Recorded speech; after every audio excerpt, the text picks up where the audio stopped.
Hey, this is Seth, and in this video, I'm going to answer the question, will artificial intelligence destroy digital marketing jobs? And the answer, spoiler alert, is no. But I'm going to explain why, because I get this question all the time, and I've had it even going back to 2019. Now, I was inspired to make this video now because of this thing called, I'm going to lower that video, delete that, ChatGPT, which is this very cool chatbot that it's fun. It's fun to use, but people have been reacting to this, and there's whenever there's a new technology or some kind of new platform that goes viral, people always say, "Oh, SEO is dead. This is going to change everything." And there's all this hype and reaction. People get afraid and they say, "Oh my God, are we all going to lose our jobs because of this chatbot?" And the answer is no. No, it's a sophisticated program, but it's very flawed. It's a cool tool that you can use in addition to your SEO knowledge, and it's going to I think artificial intelligence is going to help marketers. It's not going to take their jobs. The same way that when the airlines invented autopilot, that didn't mean pilots were suddenly unnecessary. Autopilot is a tool that needs to be operated by an experienced pilot, just like these automation tools need to be operated by experienced digital marketers. So I'm going to give you a bunch of data, facts, and just some insights and my thoughts on this whole thing. Now, the first thing I want to point out, guys, is the fact that, as you've seen in my recession video, the number of digital marketing jobs has been growing steadily since 2016, or really since 2011. At the same time, this is an article from 2017 talking about how Google Ads is, loaded with artificial intelligence. Automation has become more and more a part of Google Ads. There's more and more AI being developed every year. But the number of jobs is almost 10 times what it was 4 years ago. So this is very different in digital marketing than in other industries. I found this interesting article about the 10 jobs at risk of being taken over by AI. And I think this is pretty accurate. Things like construction, food service, retail, manufacturing. Editing and proofreading, I still think you need a human to do the ultimate sign-off on those things, as well as bookkeeping. I wouldn't want a robot doing all of my bookkeeping, especially if the IRS caught a mistake that the software didn't. But look at these types of things. So like construction, I've actually seen some videos of like these robots that are being used in construction and even in factories and industrial buildings where you have to take the temperature and do all these very sophisticated things, and these robots are pretty cool, and that could definitely replace potentially a construction or industrial job of some kind. Food service and retail, you see these in McDonald's, you've seen at Target, you've seen people doing their own checkouts at Target, but you have to think about it, the fact that these are not high income skills or highly sophisticated skill sets. Like food service, I think is the best example. How much skill does it take to take an order for somebody to get fries? Even McDonald's, even before this automation, they made their system so reproducible that literally they're just pressing a button. The person who works there is pressing a button. And can a machine do the equivalent of pressing a button? Absolutely. Can the machine do the equivalent of just letting somebody scan their own groceries? Absolutely. Manufacturing, these very repetitive tasks. In fact, it's almost a good thing to think like human beings shouldn't be doing some of these tasks. Some that are dangerous, some that are super repetitive. So absolutely, there's huge upheaval in some of these industries. It's just not the case in digital marketing, because you're not just tapping a button. You have to have a complex understanding of psychology, of platforms, of all sorts of different, the algorithms. You have to understand for SEO, you have to understand all the different technical benchmarks of on-page SEO. You have to do actual outreach to get backlinks from other websites. It's not something you can automate. As far as content writing, so this was the big uproar about ChatGTP. So it is a very cool platform, like I said. I actually asked it a question. You ask it a question, it'll give you this answer. But I wanted to point out something I found. This guy tweeted this, and he pointed out a mistake. So there's mistakes. That's the other thing, that it makes mistakes a lot. So this was a question which was, what is the fastest marine mammal? And I tried to reproduce it myself. The fastest marine mammal is the peregrine falcon, which can go 240 miles per hour. And then it says the sailfish, which I'm trying to think of, I don't think a sailfish is a mammal either. Then I asked, what is a marine mammal? And it's like they're animals that live in the ocean, like whales, dolphins, etc. Then I asked, is the peregrine falcon a marine mammal? And it's like, no, it's a bird. But it literally just said, this is the fastest marine mammal.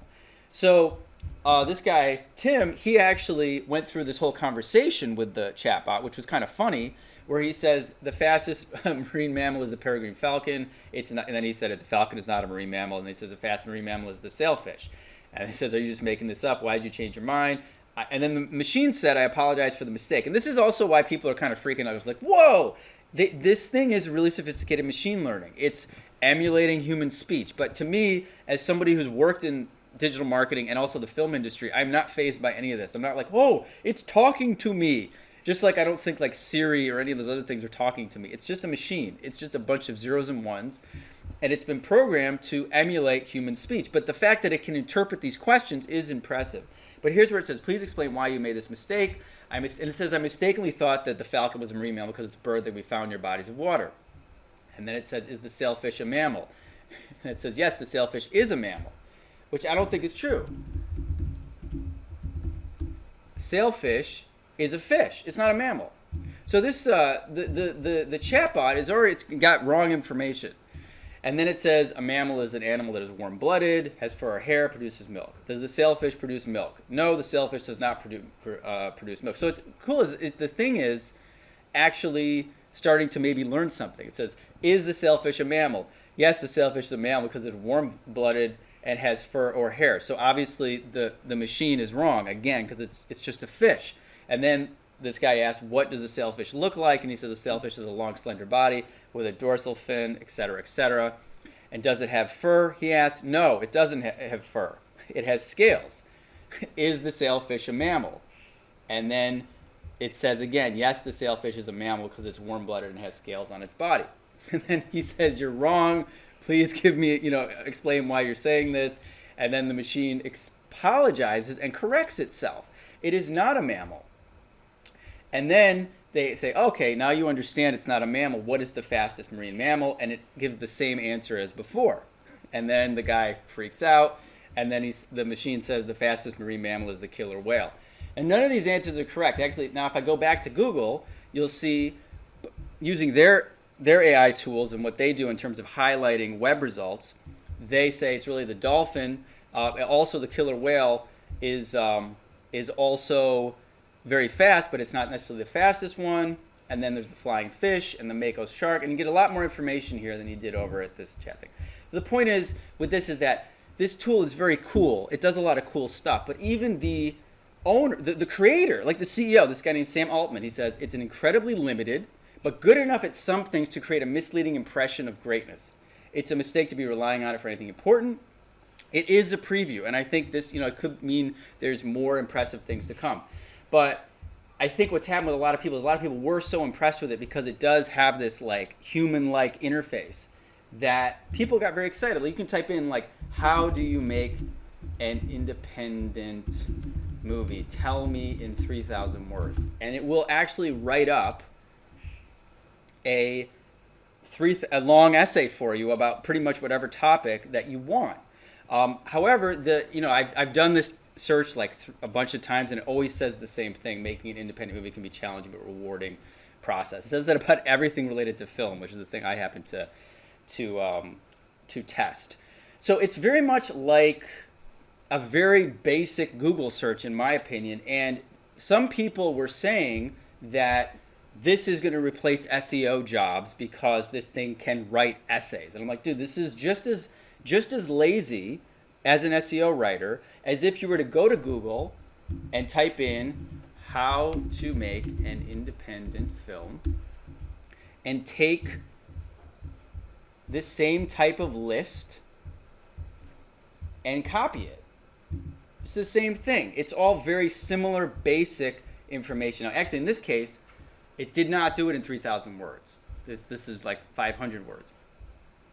So the point is, like, people were looking at the fact that this interface is very cool, and then they were saying, oh, this is going to replace SEO writing jobs. Now, SEO, if you guys aren't familiar with it from my course, search engine optimization, a big part of it is creating content that Google likes enough based on their algorithms and their standards to rank high in the search results. Like, for instance, this, Wikipedia is a very trusted site. So when you say a sailfish a mammal, it's going to give you Wikipedia as a top result.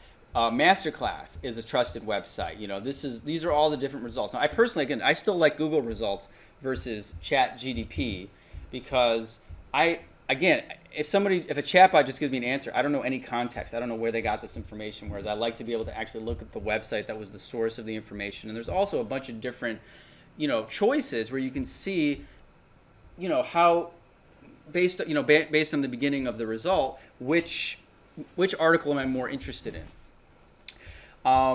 So again, there's a lot of shortcomings here, but this idea that somehow you're just going to be able to type in, hey, I need an article on how to juggle, and it will pump out an article for you, which I think is pretty cool.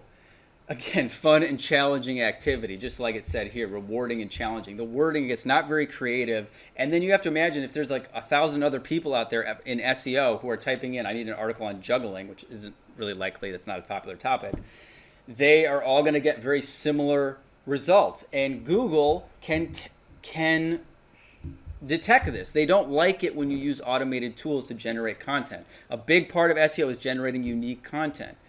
And back in April, John Mueller said, AI generated content is against the guidelines. And he basically said, this is still, even though you're using machine learning, it falls into the category of automatically generated content, and this is against our rules. The quality of content may be a little bit better than really old school tools, which I'll show you in a minute, but it's still automatically generated content, which is spam. And Google is going to be able to detect this over time. They probably can't do it now, but I think what he says here is that I don't know, the future will evolve, but I imagine like any other technology, there'll be a little bit of cat and mouse game. Sometimes people are going to get away with it. People promoting the AI products are going to say, hey, this is the latest hack to help you do better SEO. Eventually, Google is going to catch on, and these sites are all going to get penalized. Back in the day, I wanted to point this out to you guys.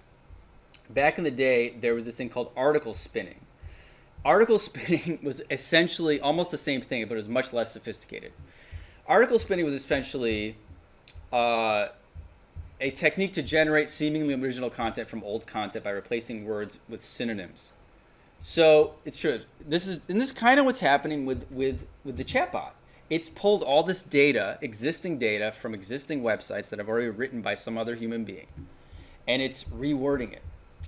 And so let me find this here. So what you do with a spinner is you take a sentence like the cat walked into the house, and the software would just turn it into the feline strolled into the home, or the kitty wandered into the shelter. And you could, through the software, you could literally take a 1,000-word article and turn it into tons of different variations. Now, one of the things I noticed here is that one of my students was very excited because I said, write me a terms of service policy for my website. And this is pretty cool. It's like writing you out it's the same as any WordPress plugin or website that gives you a sample template to use, but it's writing it in front of you, and it looks pretty cool. So here it is. It's got 1 point, and then I'm just going to fast forward. So here's what I did. I can tell you, this is why it reminds me so much of this article spinning. So this was a terms of service policy. Welcome to our website. By accessing our website, you agree to be bound by these terms. Use of our website, intellectual property, links, blah, blah, blah, etc. Thank you for your website. This terms of service govern your use of our website and we offer. Please read these terms carefully before using our website. By using our website, you agree to be bound by these terms. So you can see how there's very similar wording, but it's just a little different. Eligibility, registration, whereas this one said use of our website. This one said eligibility, registration, user content. So it just pumped out a random, and again, this would be different. This is, again, why AI is, you still need human beings guiding this, because you might, or an attorney or something. Let's say you have a certain website that doesn't have photos or videos. Let's say you got a membership site. It's going to have to be customized. But the point is, from an SEO perspective, people were looking at this and saying, oh, wow, this thing is generating unique-ish content. It's really just taking the same already ingested data and kind of spitting it out a little bit differently, which is very similar to the article spinning. And this was going on back in like 2005 to 2010 and 11, and this is back when around 2010. This is when you could really trick Google before the Panda update, and this is the name of an algorithmic update where Google got very smart with their own artificial intelligence, and they learned how to spot content that had been artificially created this way. And it said even 12% of all search results, which is millions of websites, were penalized in this update. So my thinking is just, anybody who's using these artificial intelligence content generating softwares, eventually you're going to, Google's, they may not figure it out now, but they're Google. They're going to figure this out at some point, in my opinion. And so from an SEO perspective, that is one of the thoughts I have. So the thing I'm trying to get you guys to see about artificial intelligence is that, it's still, ultimately, I think it's very, very primitive. I think it's kind of funny in a way, and kind of exciting is how people kind of got excited about this chatbot, because it is a very powerful program. To me, I'm still more impressed with like a PlayStation 4 video game that is just so sophisticated and so impressive, whereas this is just emulating human speech using computer code. And it's not, I said it's scraping existing information. It can often give incorrect information or very basic information. And this is a list of like, use cases where this chatbot lacks things like psychological test, reasoning, factual scientific information, spatial reasoning, drawing shapes, math problems, cognitive, self-awareness. These are all, not all of these specific things, but like when you look at, again, a food service job or a retail job or manufacturing, which are very basic robotic-like jobs where it's just about hitting a button, versus digital marketing jobs where there are 250,000 open jobs, because these are high-level, creative, analytical, strategy-based jobs that require a human being, all the different abilities of our brains to understand context, to understand language, to understand situations, to strategize. And there's more than just automatically generating content. There's a lot more to these jobs. That's what I'm saying. And again, it's not just, obviously I sell a course on this and I help people get jobs, but again, if it were the case, automation has become more and more prevalent, these jobs would have gone down instead of up in the last 5 years.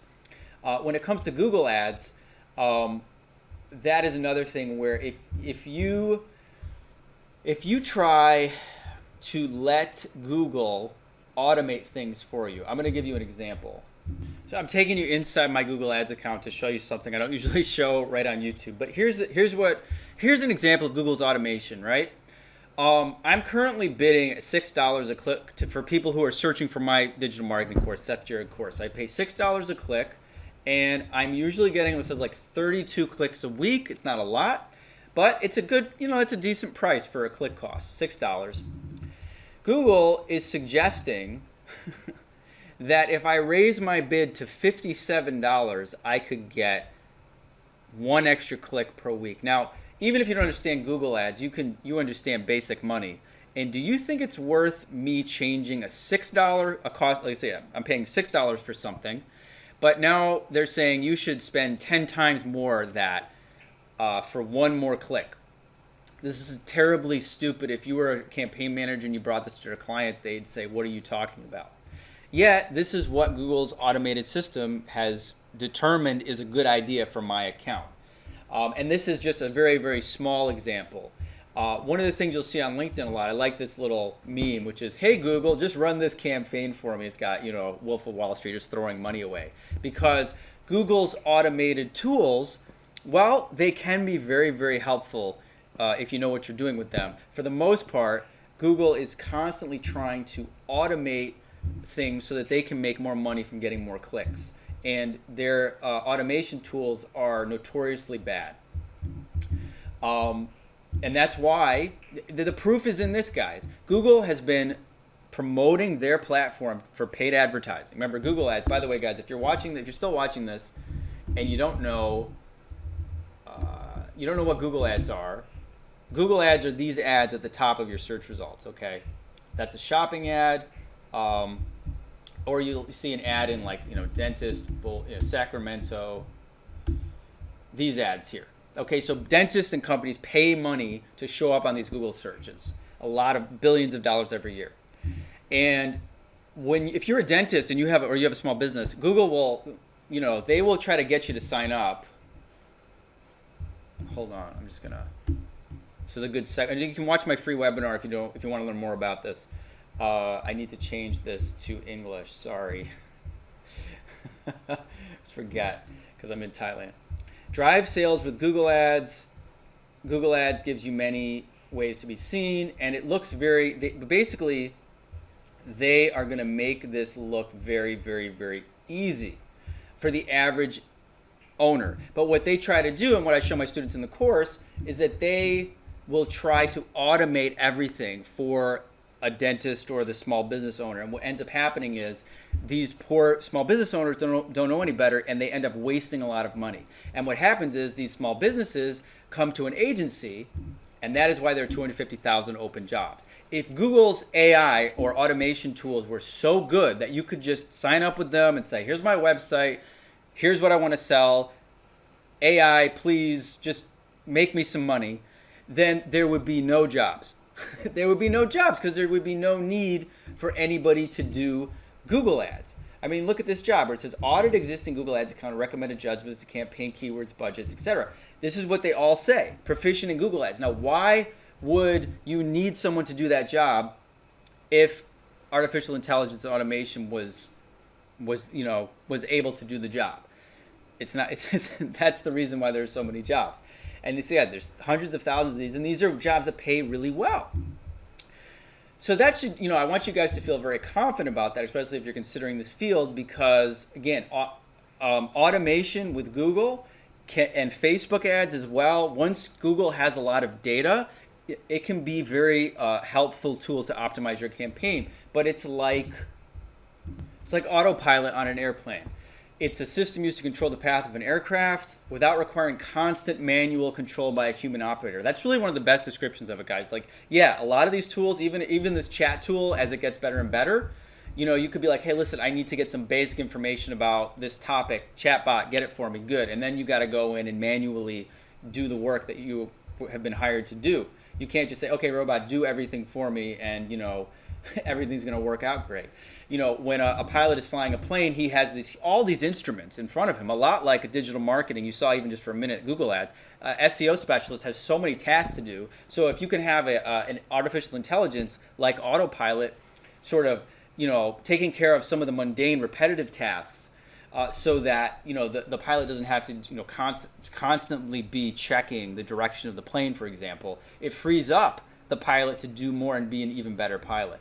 And as it says here, manual control by a human operator. Autopilots do not replace human operators. And that's how it's going to be with digital marketing, is that these tools get better and better. And frankly, when something like Google comes out with something like Performance Max, which is designed to optimize, all these campaigns, now there's more jobs, because now when these new automations come out, they're never 100% foolproof. You need more people that are trained in how to use the AI. And that's another reason why there are, again, so many jobs.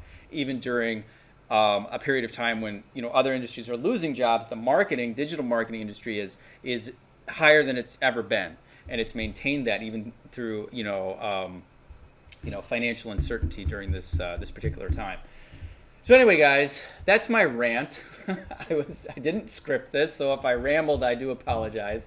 But I hope you feel better about this, guys, because I just want you to understand that, again, artificial intelligence is in a fantastic development. These chatbots are very cool. Automation tools are fantastic. But digital marketing, at least, is a field where you are going to continue to need human operators to be doing the overall stuff. That's why it's not on this list. For other, again, things like McDonald's or Target workers, yes, the average person can go up to this computer and order their own burger. The average person cannot just do SEO themselves on their website. I mean, they could learn how to do it again, but the reason that these exist is because if you're running your business and that's your main thing. If you're running a restaurant, you don't have the time or the inclination to learn how to put in all the hours that are required for good SEO or good PPC. So yeah, these are sophisticated jobs. These skill sets are still very much in demand. It's why, again, there's so many jobs, and the colleges, God bless them, still are not teaching digital in their marketing programs. So there's still a ton of jobs available. And, you know, again, make friends with the AI and you will be a more valuable job candidate.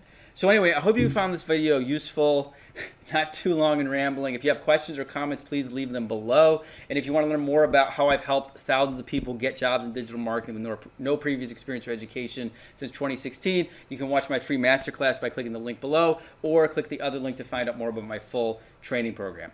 Thanks a lot, guys, and I'll see you in the next video.